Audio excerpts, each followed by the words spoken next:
First, I'd like to introduce one of the co-directors, Aviva Kempner.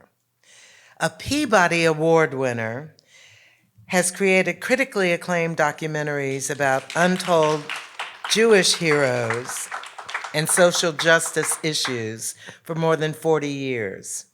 She and Ben West co-wrote Casus, a dramatic script about Navajo activist Larry Casus, whom she worked with in New Mexico as a volunteer in service to America, known as VISTA, a VISTA volunteer. Next, we have co-director Ben West.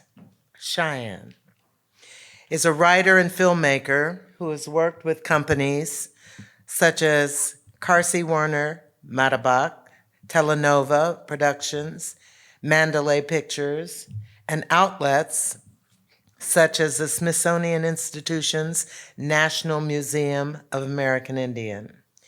He is Southern Cheyenne, who's enrolled in the Cheyenne and Arapaho tribes in Oklahoma. Kevin Blackistone is a longtime national sports columnist now at the Washington Post and a panelist on ESPN's Around the Horn. He's also a professor at the University of Maryland. Yancey Burns is a graduate of the George Washington University Documentary Film Center, where he wrote and directed the award-winning documentary short, One Fall, which explores the return of independent professional wrestling to the District of Columbia. But prior to filmmaking, he was a practicing attorney, most recently with the Board of Ethics and Government Accountability, where he prosecuted ethical misconduct in the DC government.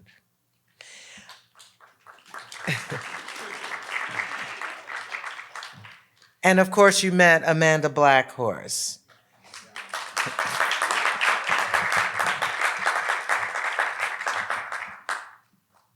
And of course, you've also met Mr. Early. His seating is a little different from,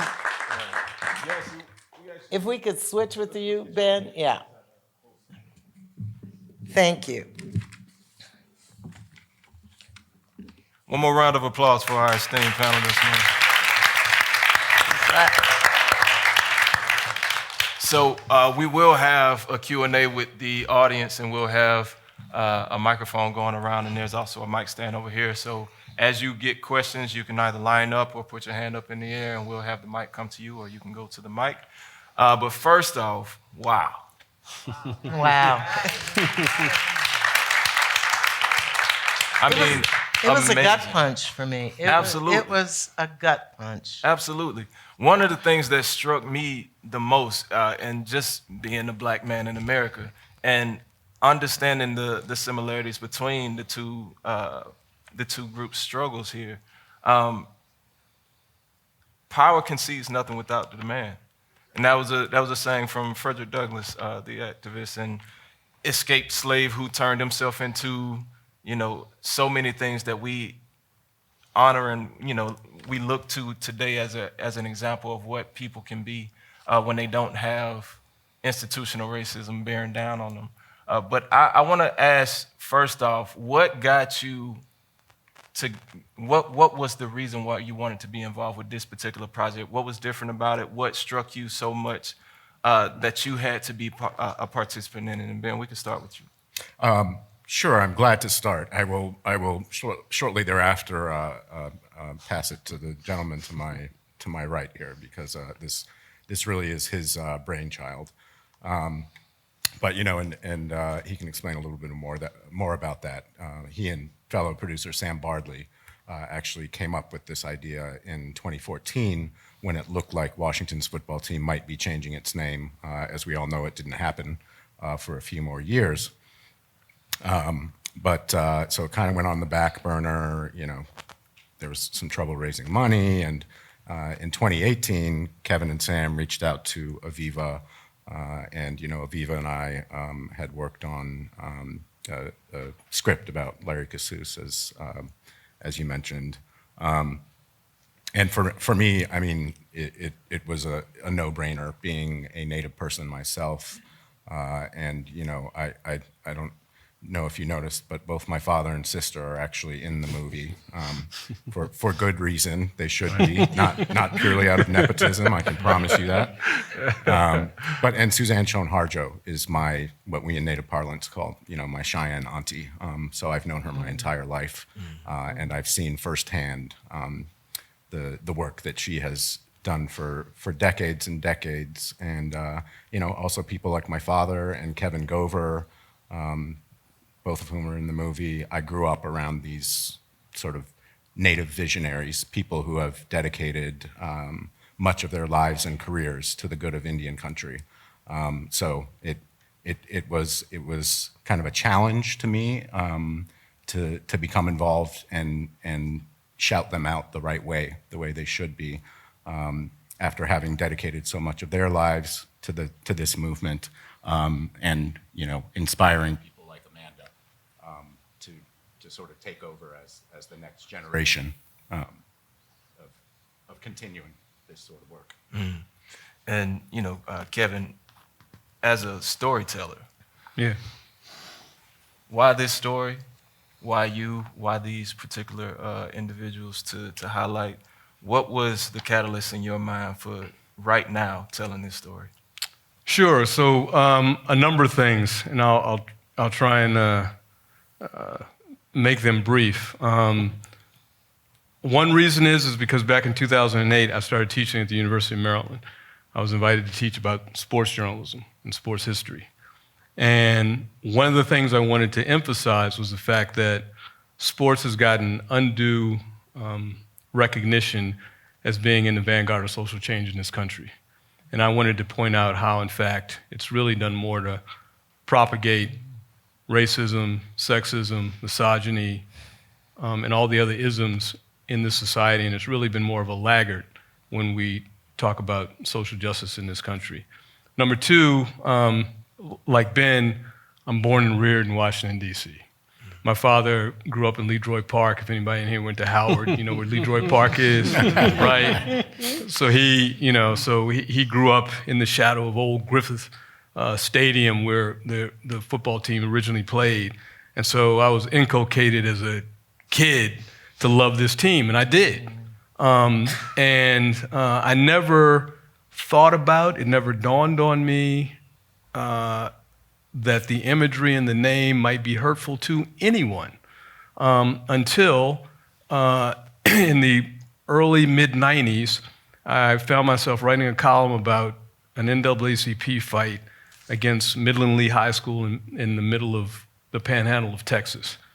And the NAACP's fight was that they were tired of having their boys and girls score baskets, touchdowns, win medals in track and field for a school that was draped in Confederate imagery.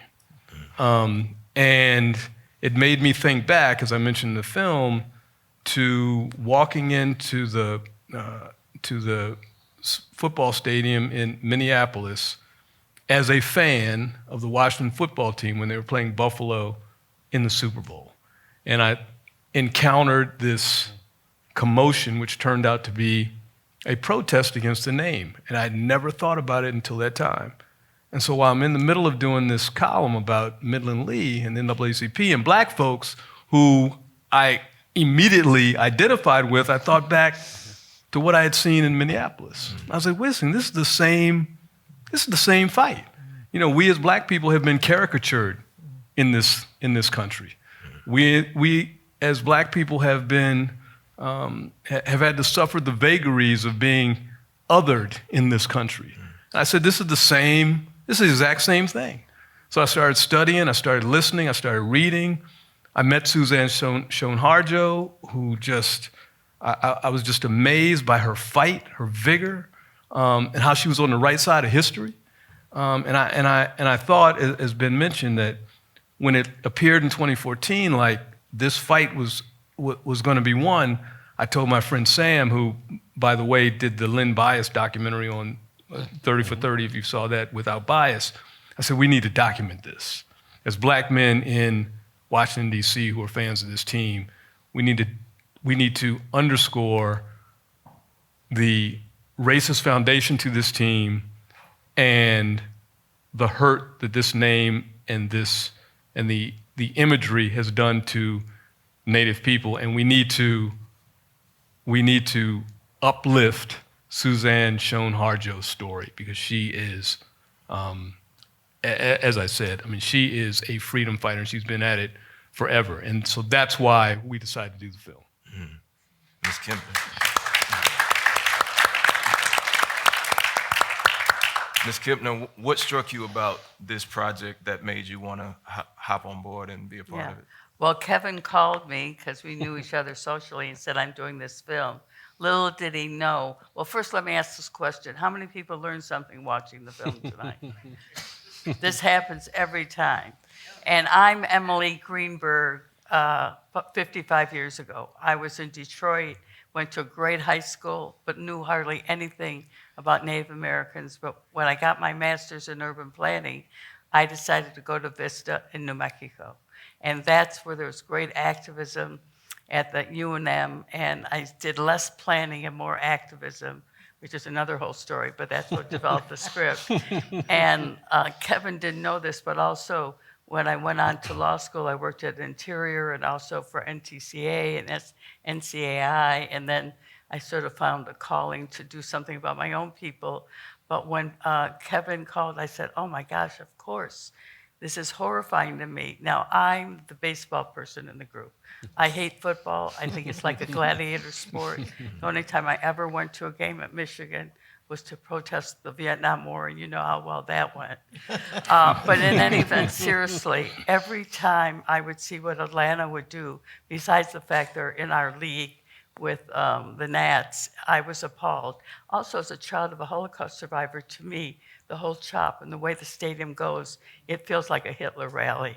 And I know other young, children of survivors feel the same way. So I was totally on board, because I really think they have to change their name and the whole way they do it. Now, we also have a situation in Washington where, people say, oh, you can't change the name. Well, we wanted to go back to senators, but you may not know it, but we're the only capital in the world that do not have voting rights. We're not going to have the name senators until we get statehood, which you'll see is dedicated, the film is dedicated to. So we understand what it is to not get the name you want. And, someone just wrote about our film and said, you can hate the name, but still love the team, which I think may be some of the resistance here, and it certainly was in Washington. So we were totally on board, and I said, yeah, let's go for it. And one thing you might not know is we did probably 65% of the interviews under COVID conditions. Wow. Thank God for Zoom. Thank God for hard drives and really good directors of photography here and there. And, Amanda, who of course is my heroine, especially in the film. The first time I'm meeting her is here, because we did all the interviews by Zoom. Oh, and it only shows me, well, this for me at least. So we're really proud, and we just hope that you all can do something about changing the name. And, we have this new season where Manfred, the head of Major League Baseball, the plates are bigger. There's all these 4 new rules. Well, how about a 5th rule? No more racist names. Preach it. Right? Preach it. So just to say that we are opening up commercially tomorrow at where? At the Midtown. Midtown. And what I say, right, where I say, and we'll be there speaking tomorrow, where I say everywhere, please tell all your friends and all your enemies to come see the movie. Especially the enemies. Especially the enemies. They really have to learn. Yeah, and just to clarify one thing, we actually, Aviva, you weren't there because it was a Jewish holiday, but our interview with Amanda was actually the first interview we did for this film. Yeah. Was Amanda and James riding in Phoenix almost 5 years ago. Yeah, pre-pandemic. And so being here with Amanda tonight and her family is we've come full circle here. So, yeah. Yeah, but most of the other interviews. And to that point, Ms. Blackhorse, the amount of work that you've put in over the years throughout, your young adulthood up to now, being involved on so many fronts and being, on the ground level, front lines with it. What about this project was the trigger that said, okay, this one I can be on board with? Because surely you've had other opportunities. I'm sure you've had other opportunities to tell various versions of this story. But what about this particular project struck you? Yeah, so honestly, the first time I watched the film, the entire film, this is actually my second time seeing it. The first time I saw it was just not too long ago. A few weeks. It was Scottsdale. in Scottsdale. It was after we're raising awareness because the Super Bowl was happening in Glendale, and I live about 20 minutes away from the stadium. And so we knew that the Kansas City team was coming to Phoenix. And so I had been kind of taking a break from all of this after the Washington team changed their name. I had a little baby. He's not so little now. He's like 2.5 years old. But I took some time out, and then the Super Bowl happened. I was like, oh gosh, you're coming to my town. We got to do something about this, And so we had a film screening. It's actually the first time I saw it, and only because when I did the interview, which was right before the pandemic happened, it was such a tough time, I think. And the film crew actually followed myself and my group, and as we planned an entire rally outside of State Farm Stadium, and when the Washington team was playing there, they followed us around the entire time, and it was just a really tough time, I think, in my life. I was super emotional. I'm glad you guys didn't show that part of the film, because I was bawling my eyes out. And it was just tough because I think it was just wearing on me, and I think I started the process when it was like 2006, 2005. My daughter Nanaba was not even born yet, so I was just exhausted. I was tired, and I just needed to take some time out, I think. And so all of that emotion and everything wrapped up in it, which is the reason why I didn't see it until just recently, because I was like, it was just so much happening, and it just like, so that's why I had to take the 2.5, 3 years out just to not do anything and just to focus on myself and my family, because so much before that was just like go, go, go, go. But there were a lot of moments, I think, in the earlier years where it was like, when you're going through a lawsuit, most of the time you're waiting for the courts to act. And so a lot of the time we were kind of it was a waiting game for many, many years. And it wasn't until about maybe 2011 or 12, things really started to pick up in the court process and in the media and everything like that. So, but prior to this documentary, there was also another documentary that I was in, and it was called More Than a Word. And it was, we kind of did a tour with that too, went to a lot of different screenings and stuff, and it was really good. It brought awareness to a lot of people. And I just like how this film just really goes in a deep dive into the history, because I think that's a part that is so important, that people don't connect the history of, what happened with Native people until now, and how that connects with sports. And so this, I think, is really, and when I actually saw it, I was like, it was like, it was like such a, because it was so beautifully done. These guys did such an amazing, amazing job. And it was just like, and I just love how Suzanne Harjo is highlighted in this. I was loving those earlier clips of her, right outside of the courtroom, giving interviews like that. I think is so important, because that's the stuff that people don't normally see nowadays. And I tease her. Do you know how many different hairdos she has in that movie? But what it reflects is all the decades of years she's worked on it, right? Yeah. Yep. And by the way, we were there when Amanda saw it for the first time, and we were like, "Oh boy, please like this." And then you kept on passing the Kleenex, right? Yeah. That part Well, always yeah, gets me see, emotional. Yeah, see, as an attorney and a filmmaker, Yeah. how does that particular intersection of skill sets inform what you bring to this project? And what about this project stuck out in your mind as having the potential to really do some good work alongside these wonderful people? Aviva always tells a story about how, she went to law school and she happened to not pass the bar. I thank the DC bar for flunking me twice. I became a filmmaker. Exactly. That's what led her into film. And for me, it was passing the bar that led me into film. Because for about a decade, I worked as a government ethics prosecutor because we had the thought that we were going to clean up DC government and we were going to fix it. And one day my wife came up to me and she said, do you enjoy what you're doing? And I said, no, thank you so much for asking. I've been waiting so long for somebody to ask me that. And so my wife is a professor at George Washington University, and she encouraged me to go back to school if I wasn't enjoying what I was doing. And I was lucky enough to get into the GW Documentary Film Center. And as a part of that program, you're placed in essentially like an externship with a production house in Washington, D.C., and I was lucky enough to show up on Aviva's doorstep. Wow. Yeah. And so it turned out Aviva and I are alums of the same law school, and so I started working with her, and she told me about a project she was working on with Kevin and Ben and Sam, and I was immediately drawn to it because we're all Washingtonians. We were all disgusted by the Washington football team, by the R word. I mean, because it was so obvious. I mean, I moved from West Virginia, from really rural West Virginia to Washington, D.C., and it was obvious the first day, this is a problem. I mean, this is a dictionary-defined racial slur, as is described in the movie.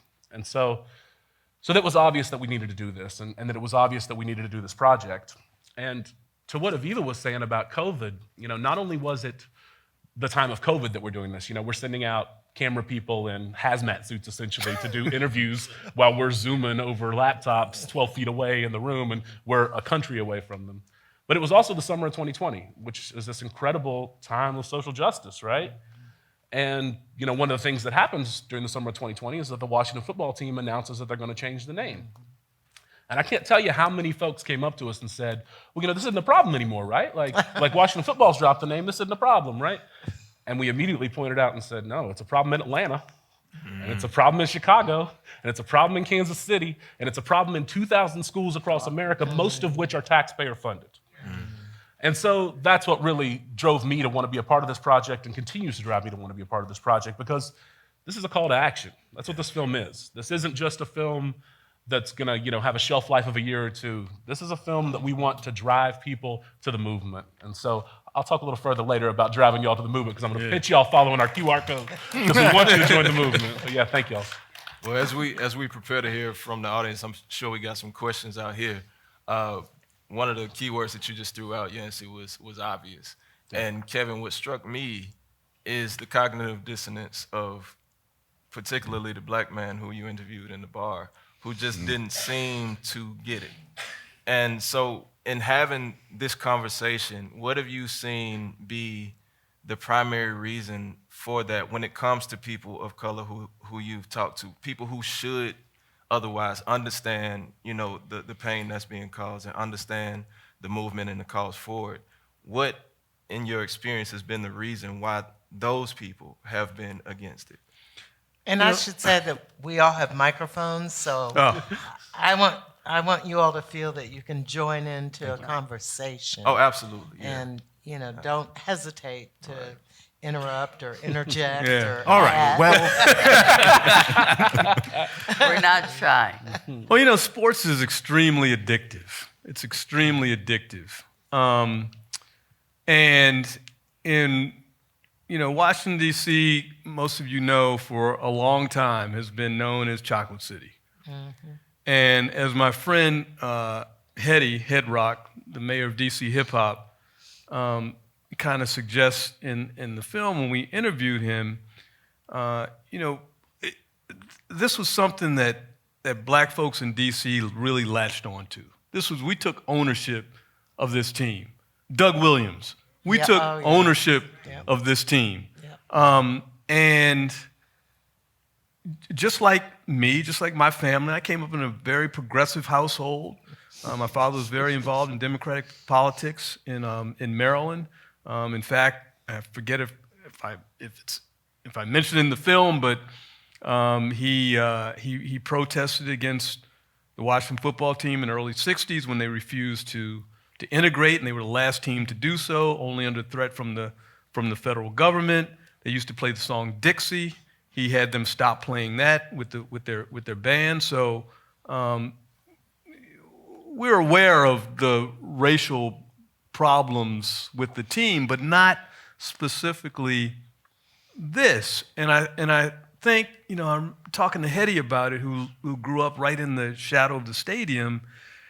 He talked about how black folks felt like this was something being taken away from them, like it was something personal, even though when you look at it, you understand that it's racist. It's as demeaning as anything can be. You would never imagine the face of a black man being on the side of a helmet and the team being called the most derogatory name that you can think of for a black man, right? But so people have to be shaken out of that. And I remember when the whole racial dolezal story came out. And so I wrote a column in the Post saying that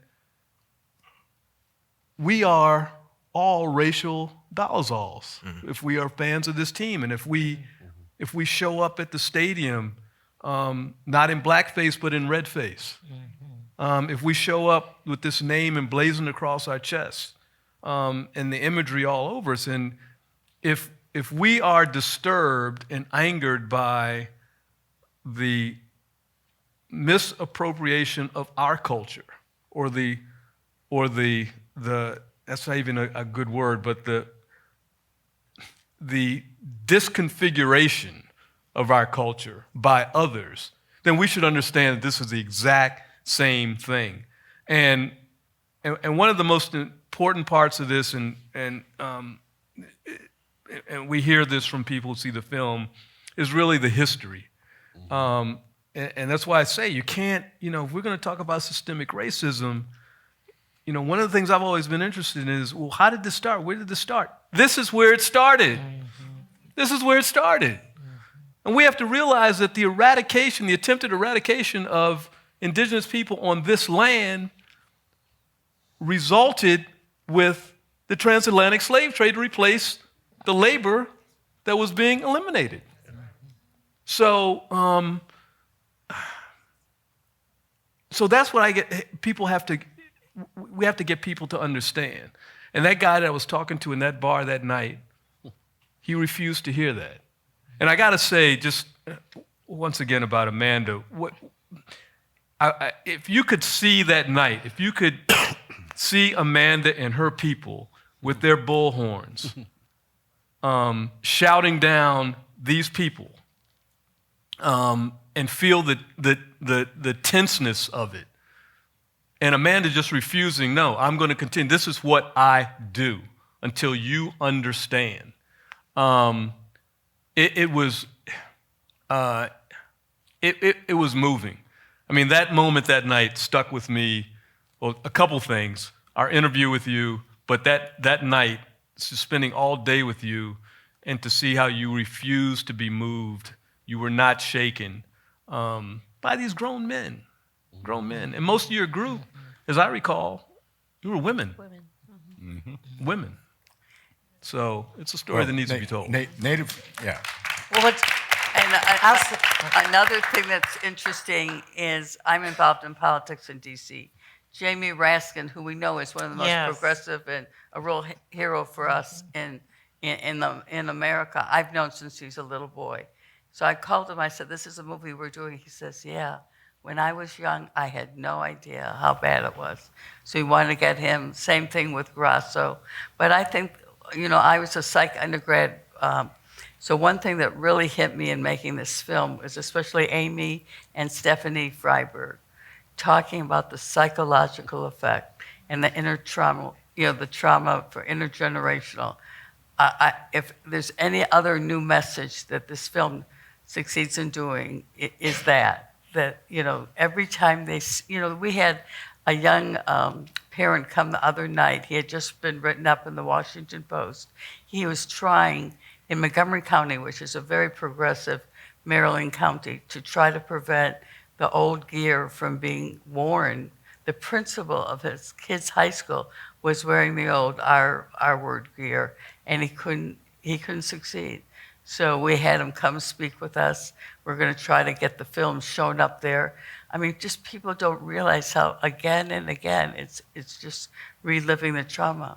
And yeah, if I could piggyback briefly on the women in this film, we should add Angela Walden to that list of brilliant Native psychologists, along with Amy West, who, full disclosure, my sister, and Stephanie Freiberg. I mean, those are just the psychologists in the film, but this film highlights so many women activists, from Suzanne to the current generation with Amanda, Rhonda, Gayleen Krauser. So Amanda, do you want to talk a little bit about kind of the strength of, and we, as many of us know, a lot of Native cultures are matriarchal, and it's really our women, our mothers and grandmothers and aunties, who teach us and who lead us. So Amanda, do you want to talk a little bit about kind of the strength and power of the Native woman? Because I think you certainly encapsulate that yourself. Yeah, I mean, I think that it goes back to that sort of instinct in you that you just go in and you get it done. Most of the women that, during that time, we were all mothers, and Wow. we, our families relied on us. And it's like, okay, if I go to jail, who's going to take care of the kids? I don't know. So, I mean, it was a tough time. And I think that, I don't know what it is. I think in our communities, it's just we just have that understanding amongst us, is that we just get up and we do it. And we don't wait for anyone. We just do. And so that's at least what I saw when I was growing up, with my grandmothers, and then seeing and being brought into all of this by Suzanne, and seeing her, and watching her work is just amazing, because she, can go into any room and, it could be a boardroom and have everyone stand at attention, and it's like, wow, we could do that, as Native people, and not be afraid to stand up for ourselves. And I think that's really the strength that I go into things with. And there are times I am afraid, there are times where I'm like, oh my, like that night, I was afraid, because there were those people they were drunk, and, and, there's always that fear if I could go to jail, because I could be seen as an aggressive person, a woman of color, and something could happen to me. I've been attacked before. I've, been stalked and harassed. And so I think that it's just that the idea of this is something that has to be done. And if no one's going to do it, then we have to step up there and we got to do it. I'll tell you the thing. The thing that hit me, and I don't think I'll walk out of this theater unchanged. The thing that hit me is how we have been indoctrinated. Yeah. And we have been indoctrinated for years. And to see it and to hear the voices, to me, was so powerful. Because, I remember seeing all these things as a kid. And, never having, the aha moment that I've had now of thinking how deep this was of the indoctrination and how dangerous it is today. Right. When you hear about people who are against critical race theory, or what they call critical race, and we won't get into that, but to shut down the history even now, for all of us, to me, is the thing that this film really highlights, the need for us to make sure we do tell the history. Right. Yeah. Yeah, I think the indoctrination too is so deep that it happens within us. And in the film, I talk about how at one point I was ashamed of my own skin color. At one point I was questioning who I was and where I came from, and thought that we were less than. And so that still happens to this day. In schools, we're still being taught that this country was discovered by Christopher Columbus. That's still a narrative that's out there. And so we're constantly battling that. And even within our Native community, there are Native people who do like Native mascots, and these teams like to get those people and give them money and then put them out there and say, well, look, we have Native friends and they like Native mascots, so it's okay to do. And so I think that's probably been one of our biggest battles in this movement, is fighting against that narrative too, and it runs so deep, and it really is unfortunate when it does happen with our own people. And I think that, when at the end of the film it was said, like, if Native and Black people were to work together, I mean, we could destroy colonization within this country. And there's a reason why, we were separated. It was so we don't have that power. And so I think when we show films like this, it shows that power that we have. And in 2020, what we saw after George Floyd was murdered, and the revolution that happened in this country was so powerful. That was the reason why the Washington team eventually toppled. That's why they folded, as well as other things like Land O'Lakes and other, racist imagery. They fell because there was a movement in this country that was so big and so powerful. And I think we talk about Black people and Native Americans, but also when you think of the power of color, people of color, Jewish people, when you think of the collaboration, if all of us came together, what could be done? That's what Phil DeLoria says. By the way, you can go, isn't there a petition about the Kansas City team? My nieces keep on telling me, tell us some action things to do. Right. So I think if everyone goes home and looks up the Kansas City petition. I think there's a spot on our website too. Right. Yeah, I'll jump in for that. So, like I said before, this is a call to action. And so we want you all, something I'm going to say at every screening, because I've said it at every screening and I'll continue to do so. Teamwork makes the dream work. You know this, that nothing of substance is done without collaboration. And so, it took so many hearts, heads, and minds and hands to make this film. And now we need you all to join the team. We need you all to be a part of this movement. And so on all those postcards, there's a QR code. And the very first link on that QR code is going to take you to how to get involved. And the very first link on how to get involved is going to take you to Not in Our Honor and AZ to Rally. Not in Our Honor is the organization in Kansas City. AZ to Rally is Amanda's organization in Arizona. We want you to join these movements. Join a movement here in Atlanta that's happening. Join a movement anywhere where one of these public schools is happening. And so we'll help to facilitate that for you if we can. But yeah, this is the time for you all to get involved, to be part of this movement, to be part of this team. Yeah, absolutely. And if I might go back to something Amanda mentioned just a moment ago, these sorts of things are so deep. We're talking about indoctrination and them just sort of kind of being ingrained in all of our minds. I would challenge us to think about when we've talked tonight about the idea of rebranding a team, a sports team, and I would challenge us all to think about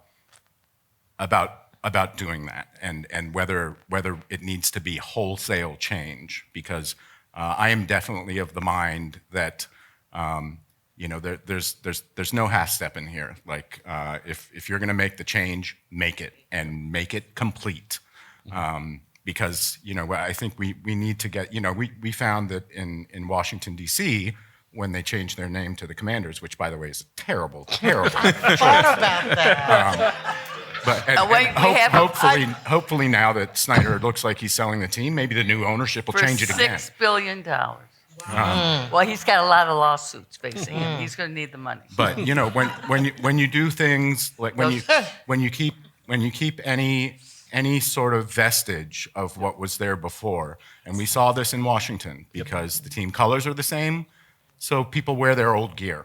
And they engage in the same behaviors that they were before because there's this familiarity. And so I'm of the mind that if we're going to do this, let's do it. Wholesale. Yeah. Well, Can I just say something about that absolutely. too? Go ahead. Yeah. So our philosophy with AZ Rally, and I think just in general within this no native mascot movement, it's that we're against the mascotting of any people, living or dead, because you just get into stereotypes. You'll get into people don't know. The average football fan doesn't go to a football game to learn.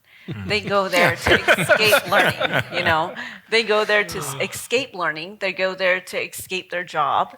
They go there to escape critical thinking. They want to go there and just have fun.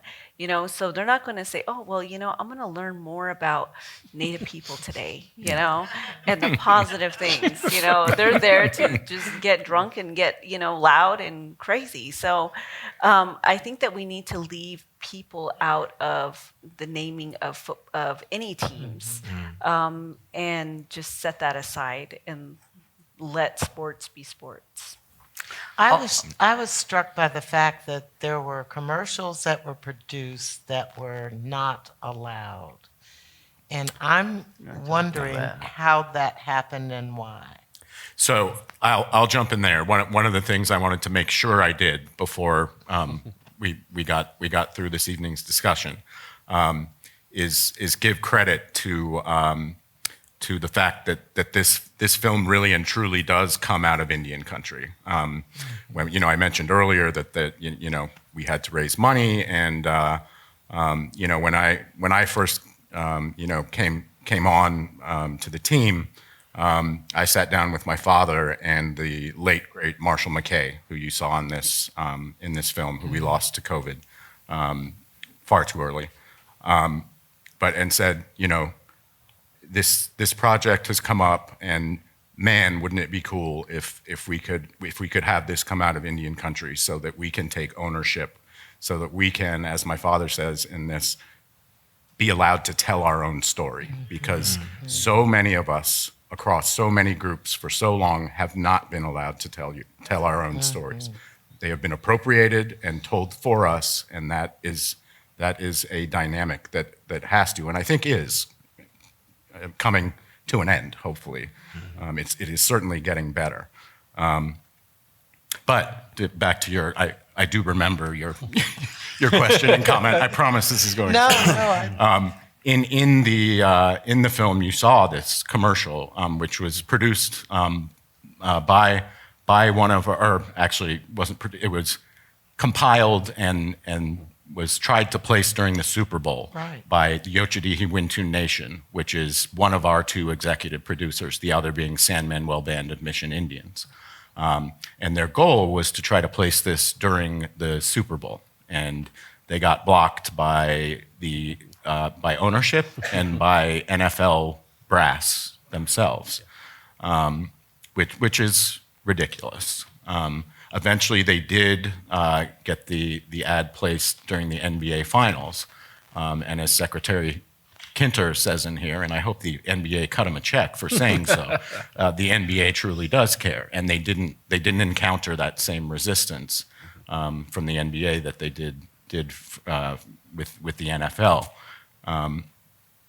But yeah, that commercial we are talking about was actually produced and placed by one of our executive producers, which is something we're tremendously proud of, and it's not just I'm not just talking about financial support here, which these people certainly did, but we were talking earlier about the fact that we shot much of this during COVID, and that meant that we had limited sort of ability to get crews in various cities, and we had people like Phil Deloria drive hours and hours, and Derek Jennings drive from Joplin, Missouri to Tulsa, Oklahoma to accommodate a place where we had a crew that we were confident could shoot safely. And so you can see so many different walks of life are involved in this film. I, as a Native person myself, am just tremendously proud of the way my Indigenous brothers and sisters came together to help us make this happen. Absolutely. So shout out to all of them. I want to say something based on something that Kevin said a while back. If you were to ask me at 19 and tell me that you would make 3 sports movies, I would have laughed. It's all I did was follow baseball because of my dad. But really, there's so much social history in sports. And the other 2 films I did, I also did a Hammery Hank film, but it was about Greenberg, not about Aaron. And also Moberg. I mean, one fighting anti-Semitism and walking Jackie Robinson, and one fighting fascism. But I do want to point someone out in the audience, because you have someone right here in your community, Deborah Riley Draper, who made a film about the black athletes during the Olympics. Now, this I have to say every time. You know, the Billy Mills story. How many people knew the Billy Mills story before? Well, you know, hardly anyone. But so it's just great to be able to celebrate his accomplishment and the way they wouldn't give him shoes, this and that. But if it wasn't the damn Olympic Committee charged us $45,000 for that 1 minute of footage. Oh my goodness. Yeah, one day we're going to expose them. But in any event. And it's not even in perpetuity. Yeah, right. Oh, is that true? Right. Oh, yeah. So you can imagine, Deborah. Yeah. So, you know, sports does reflect in life, and unfortunately, a lot of the egregious problems in life. And I'm really proud. And I'm even going to be doing another one to do with the DR, but that's another whole story. Well, going back to the earlier point about the importance of being able to tell your own stories and the psychological effects of being able to see yourself properly represented. You know, I remember having a moment in high school in history class where I was really like taken aback by the fact that we weren't taught anything about black uprisings during slavery. We were taught that basically the narrative was, you know, there were slaves, they were grateful to be slaves essentially, and then there was civil rights. There was no mention of the rage that is inherent to anybody that is oppressed. And so one of my questions for you, Amanda, is how do you stay grounded in having such a taking on such a huge responsibility for your people and being at the forefront of such an important and monumental movement? And also before you get to that, I want to point out the beautiful moment that's happening right here with your 2 daughters in the audience looking at you. Yeah. Be so much of a hero that so many of us can look up to. But go ahead and speak to that for a moment. Yes, so, you know, the way I was raised, I didn't know anything either, you know, in all of my elementary education. It wasn't until I went to college, until I went to an all Native American university, that I got the correct history of our people. And that was when my mind was like, you know, mind blown. And I'm like, they were hiding this from us, you know, like this entire time, my whole life has been a lie, you know. And I think that you know, that fire that you feel when you realize that, and it's like, man, like you start learning about decolonization. It was like, and that was when I came into all of this, you know. And I think that's really what drives me and a lot of other people I know through this, is like, you know, we're seeking justice, you know, we're trying to regain our, you know, we were never given land, you know, we've always had land, you know, it was always ours, and we're being told that, you know, we're being given these little rations, but we've always had that power within us. And it's like always trying to seek that and always trying to show that to other people, you know. And so I think that's what I think drives me and a lot of people in this movement too. You know, there's times where, you know, you feel you're tired and you need to rest, and, you know, you got to take care of yourself. You got to lean on your community, you know, fall back into prayer, you know, go back to your spirituality and pick yourself back up and get back out there, you know. Absolutely. And I know we have to wrap. Yeah, we have to wrap, unfortunately. But I like to close with we all know to be an important and true statement by MLK, which is injustice anywhere is a threat to justice everywhere, and that is why we are all in this fight together. So one more round of applause for our esteemed guest. And I have just one thing that I've always lived with, and it was an eye-opening moment. I've been in media for 45 years or more, and I'll never forget having a conversation with a Georgia Supreme Court justice, a person of color, and I was talking to him about all of this. And I'll never forget, he said to me, the struggle begins anew each day. And I couldn't, I'm looking at this person who is the Supreme Court Justice of Georgia telling me the struggle begins anew each day. So I leave you with that. The struggle begins anew each day. I also want to especially thank Bob Dickinson for having the idea of organizing all this. Do we have any time for questions? No. No? Well, again, folks, the film will be opening officially tomorrow at the landmark Midtown We'll Art be here Cinema. to answer questions. That's 931 Monroe Drive. Y'all go out and support. Let's follow up as they mentioned with the websites. Let's do our research on how we can get involved and follow up with the call to actions that we heard here tonight. And the website is imaginingtheindian.org. Yes, and a final thank you to all of you for coming out staying. this Yeah, evening thank and you. staying Thank and you. having a discussion with us. Appreciate it.